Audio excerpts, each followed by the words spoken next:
অন্নপূর্ণা ভান্ডারে নতুন একটি আপডেট নিয়ে চলে এসেছি, যেখানে আপনার টাকা না ঢুকে থাকলে আপনি কোন ফর্ম পূরণ করবেন, কি করবেন, কোথায় জমা দেবেন এবং কোথায় আবেদন করলে আপনার টাকা ঢুকবে সে সম্পর্কে এই ভিডিওতে আলোচনা করা হবে। দেখুন, সারা রাজ্য জুড়ে এখন অন্নপূর্ণা ভান্ডারে টাকা না ঢোকায় মহিলারা বাস, ধর্মঘট থেকে শুরু করে রেল লাইন অবরোধ, রেল আটকে দেওয়া পর্যন্ত কাজ চলছে। কারণ মহিলাদের এটি একটি বিশ্বাসের জায়গা তৈরি হয়েছিল। এই জন্যই মুখ্যমন্ত্রী ঘোষণা করেছেন যে অন্নপূর্ণা ভান্ডারে আরও 20 থেকে 30 লক্ষ লোক নতুনভাবে টাকা পাবেন। এরপরে আরও একটি খবর বেরিয়েছে, যেখানে বলা হয়েছে অন্নপূর্ণা যোজনার টাকা না ঢুকে থাকলে সে সম্পর্ক জেলা থেকে যে বিক্ষোভের কাজ হচ্ছে সেগুলি সরকারের নজরে এসেছে। অন্নপূর্ণা ভান্ডারের টাকা না পেলে আপনারা নিজেদের এলাকার বিডিও কিংবা মিউনিসিপ্যালিটি কিংবা এসডি অফিসে যেতে পারেন। সেখানে কোন ফর্ম কীভাবে জমা করবেন তা আগের ভিডিওতে আমি আলোচনা করেছি।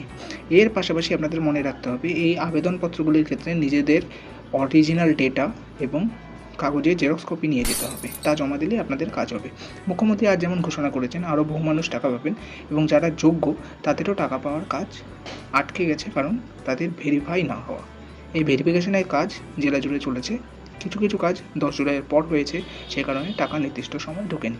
এছাড়াও 20 থেকে 25 লক্ষ বা 30 লক্ষ মানুষের নতুন করে টাকা পাওয়ার কথাও আজকে তিনি ঘোষণা করেছেন। অর্থাৎ ঘাবড়াবার কিছু নেই, সবাইকে অপেক্ষা করতে হবে এবং ঠিক সময় মতো সবারই টাকা ঢুকবে বলে আশা করা যাচ্ছে।